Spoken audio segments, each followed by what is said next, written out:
Mitzvah de realizar o Brit Milá em um bebê judeu. Hashem coordenou: um menino judeu deve fazer o Brit Milá, circuncisão, no oitavo dia depois do seu nascimento, mesmo que o oitavo dia seja Shabat ou Yom Tov. A Milá não é adiada para outro dia, mesmo que ela envolva uma melahá normalmente proibida no Shabat, fazer um ferimento. Isso mostra quão importante é a mitzvah da Milá. Por que Hashem ordenou que a Milá fosse feita aos meninos enquanto eles ainda são bebês? Não seria melhor esperar até a criança ficar mais velha, por exemplo, até o seu bar mitzvah? Ela então entenderia que estaria participando de uma mitzvah e sua recompensa seria ainda maior. Eis algumas razões por não esperar ela crescer. Número 1. Hashem sabia que quando os meninos crescessem, eles poderiam se recusar a fazer a Milá. Se isso acontecesse, vários meninos judeus ficariam sem o Brit Milá. Número 2. Hashem também sabia que bebês não teriam medo de fazer a Milá, como seria o caso dos meninos mais velhos. Também a pele de um bebê é mais tenra e cicatriza mais rapidamente depois da Milá. Número 3. Os pais não hesitariam em fazer a Milá em um bebê recém-nascido, mas à medida que a criança fica mais velha, os pais se tornam mais apegados a ela. Elas podem hesitar em realizar essa mitzvah por medo de machucá-la. Por todas essas razões, Hashem, em sua infinita sabedoria, decretou que a Milá deve ser realizada assim que o bebê chegue aos 8 dias de vida. Você já participou de um Brit Milá? Aqui estão algumas coisas que fazemos. Quando o bebê é trazido, todas as pessoas presentes se levantam e falam: Baruch Haba, bem-vindo. O bebê é colocado em uma cadeira especial chamada de Kisei Shel Eliyahu, o trono de Eliyahu. O profeta Eliyahu é o anjo enviado por Hashem para estar presente em todos os Brit Milá. O Moel então coloca o bebê no colo do Sandak, o homem que recebe a honra de segurar o bebê durante o Brit. E quando ele está pronto para realizar a Milá, o Moel recita a Brachá, a bênção. Abençoado és tu, Hashem, Rei do Universo, que nos santificou com suas mitzvot e nos ordenou a respeito da Milá. O pai do bebê também recita uma brahá especial enquanto Moel está realizando a Milá. Abençoado és tu, Hashem, Rei do Universo, que nos santificou com suas mitzvot e nos ordenou introduzi-lo no pacto de nosso patriarca Avraham. Depois do Brit, o bebê recebe seu nome. Por que um Brit Milá é chamado de Brit, pacto, de Abraão? A primeira mitzvah que Hashem ordenou a Abraão foi realizar a Milá em si mesmo. Então Hashem disse a Abraão que naquele momento em diante todos os meninos judeus deveriam fazer a Milá com 8 dias de vida. A Milá seria um Brit, um pacto entre Hashem e o povo judeu.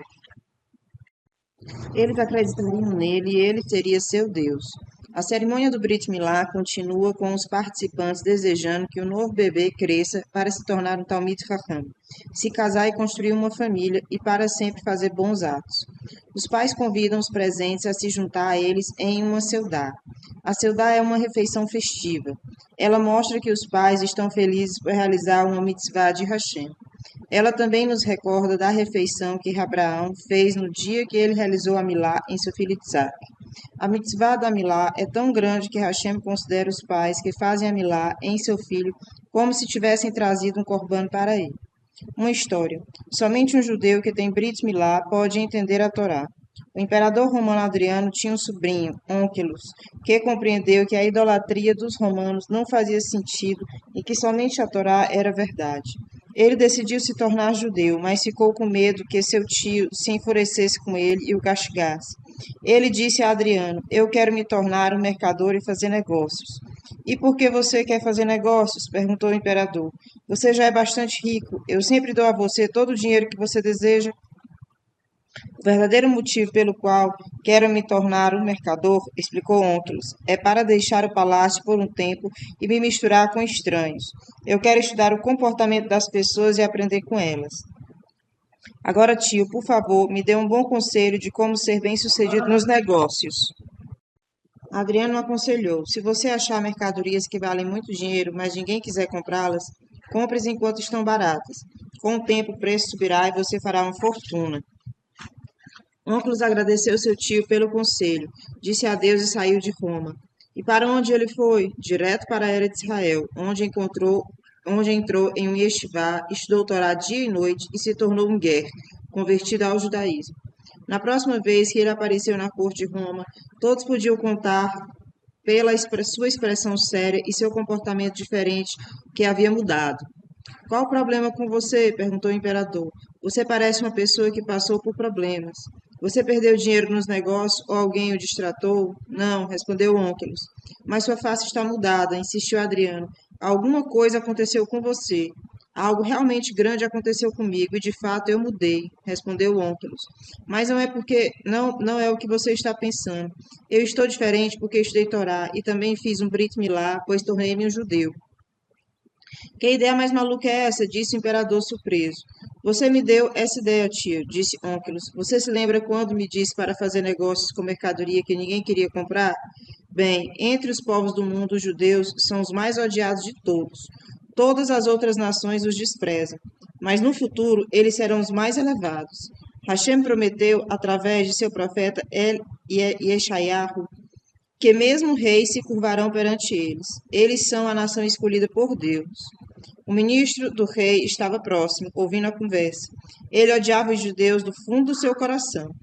Como você ousa dizer que até mesmo os reis se curvarão para os judeus? Ele repreendeu Onkelos. Adriano concordou com a observação do ministro e bateu na cara de Onkelos, pelo que havia dito. O ministro ficou satisfeito e disse ao imperador: agora que seu sobrinho se juntou aos judeus, ele é um traidor. Expulse-o ou mande matá-lo. Você está cometendo um erro, o imperador repreendeu seu ministro. Meu sobrinho não poderia ter agido de outra forma. Ele tem uma alma judia e nasceu para ser um judeu. O ministro ficou tão frustrado que o imperador discordou dele que ele se atirou do topo de um telhado e morreu na queda. O imperador disse a Onkelos: veja o quanto eu gosto de você. Eu fiz com que esse homem se matasse por sua causa. Agora, por favor, me diga a verdade. Explique essa sua ideia maluca para mim. Tio, disse Onkelos, eu viajei para Eretz Israel porque eu queria muito estudar a Torá. Certo, disse o tio. Mas você não poderia ter estudado a Torá e ter se tornado um erudito sem ter feito a Milá? Oh, não, explicou Onkelos, isso é impossível. Todo aquele que estuda a Torá e não faz o Brit Milá não consegue entendê-la de verdade. Hashem revela sua Torá somente para aqueles que têm em seu corpo o Brit, o pacto de Abraham. Você alguma vez já deu um prêmio a um general a menos que ele primeiro tenha arriscado a vida por você? Da mesma forma, se alguém faz a Milá, ele mostra que está pronto para entregar sua vida a Hashem. Somente então Hashem o recompensa com o seu maior presente, fazê-lo entender a Torá, especialmente a Torá oral. Onkelos se tornou um dos maiores e mais sagrados sábios da Torá. Ele traduziu a Torá para o aramaico. Essa tradução, chamada de Targum Onkelos, está impressa em cada rumash ao lado do texto em hebraico. A mãe de um novo bebê oferecia corbanotes especiais na época do Beit HaMikdash.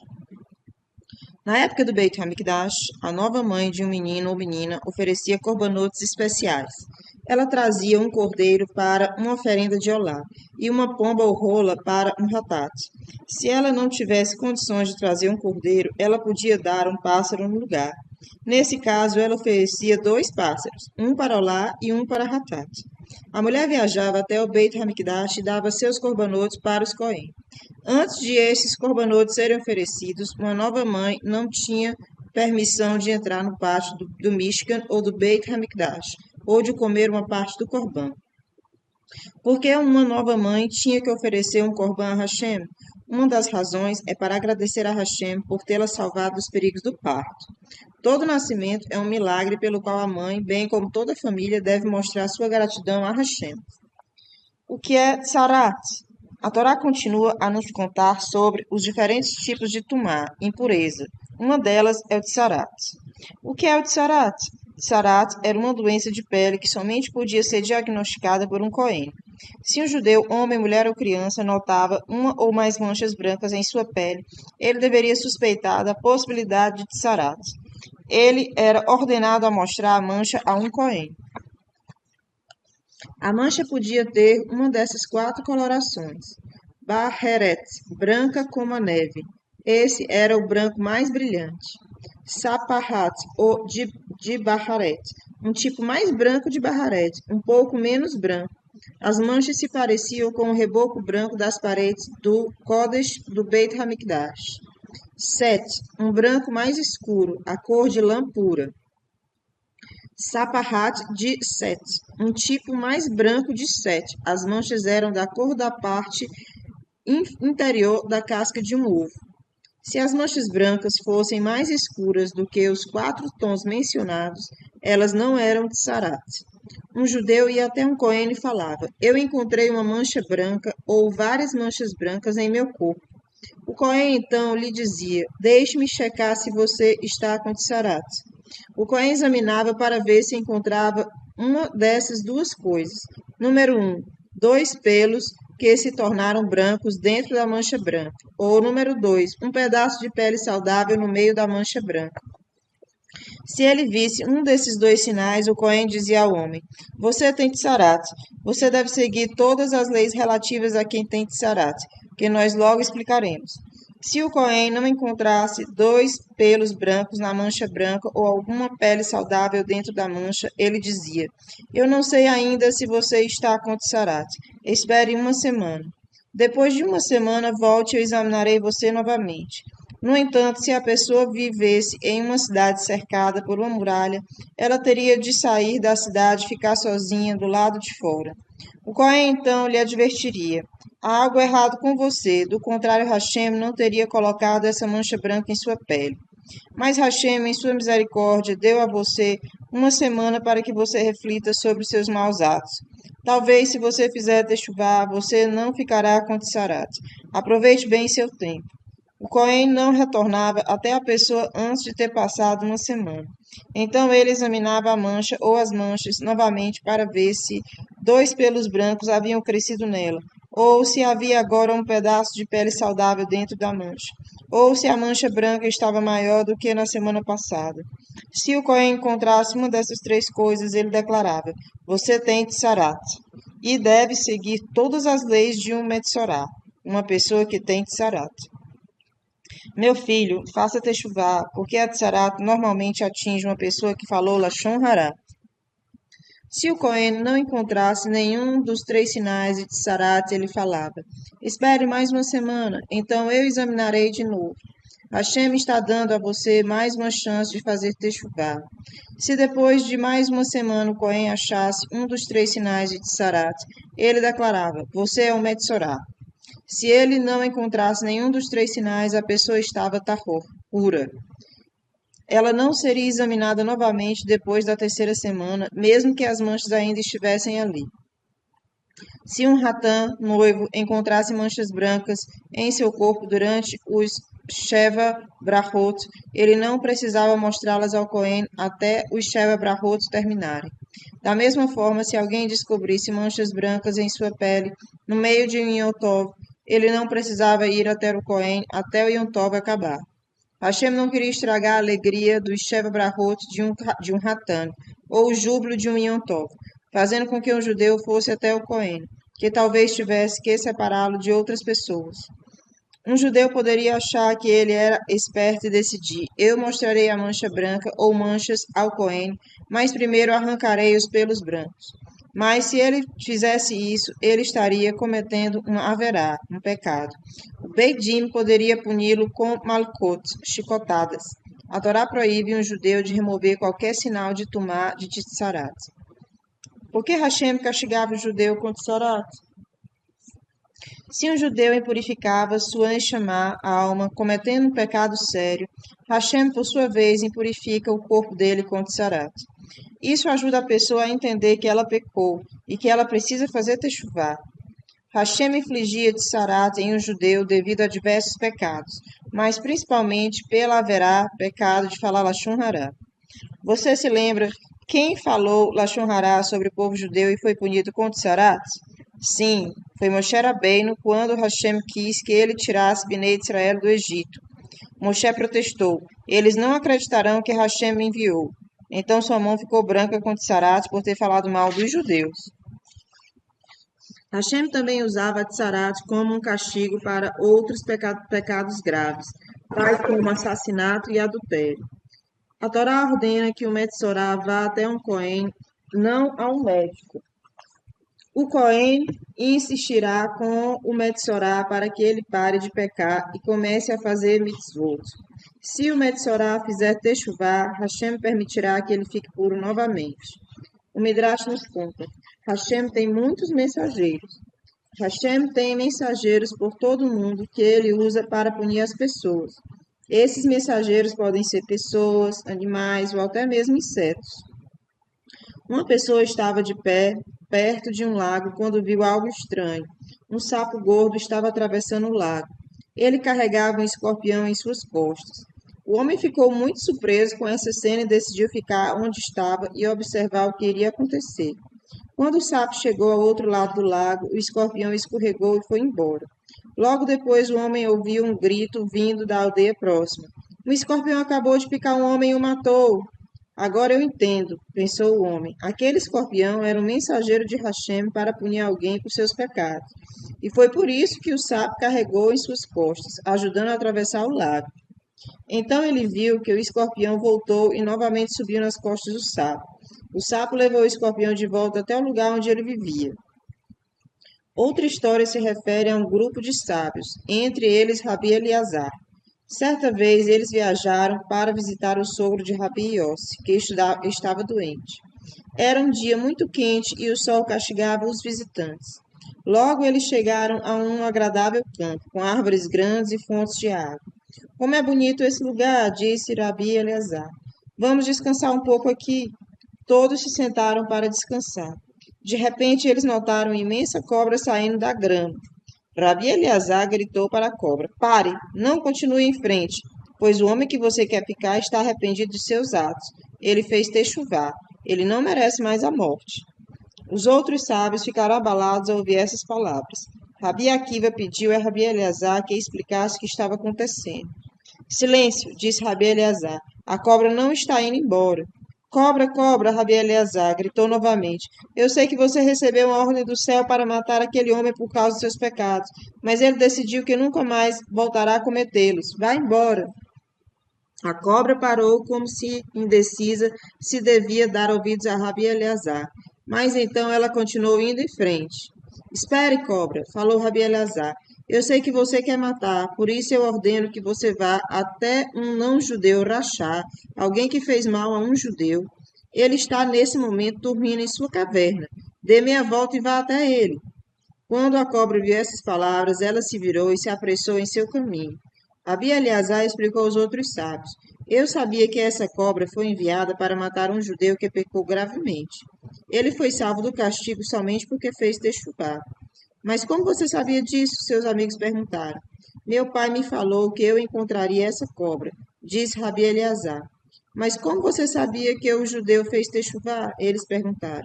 Eu escutei uma voz dos céus ordenando que a cobra desse meia volta, porque o judeu havia feito techuvá. Mas a perversa cobra não queria ir embora sem ter feito mal a ninguém. Uma vez que ela foi enviada para matar, ela queria uma vítima. Por isso eu a direcionei para um não-judeu perverso. Os sábios ficaram maravilhados com a santidade de Rabi Eleazar, que ele possibilitava saber tantas coisas que eles desconheciam por completo. Vamos descobrir o que aconteceu com o Rachá, sugeriu Rabi Eleazar. Eles andaram até o final do campo e, em frente a uma grande pedra, descobriram um homem morto, com a cobra enrolada em volta dele.